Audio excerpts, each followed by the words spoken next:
How to change age in Brawl Star.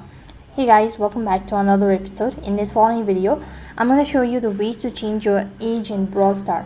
So then to change your age in Brawl Star, it's a very simple process. All you have to do is make sure to watch this video till the end and follow the instruction as guided. So first thing, you have to go ahead and make sure that you're connected to an internet service. So basically you have to contact the support team. So for that case, go ahead and type in support.supercell.com. It's going to take you to this page. You have to go ahead and mark on this terms and condition as well. And here what you have to do is, in order to make changes or to go ahead and state about changing your age, you have to contact the support team. So for that case, you have to go ahead and press on the option that is account setting from the top right hand side corner, and then you'll be taken to the contact page where you can go ahead and type in the message stating that you wish to go ahead and change your age, and then you'll have to submit the request and they'll look into your matter within 24 to 48 hours.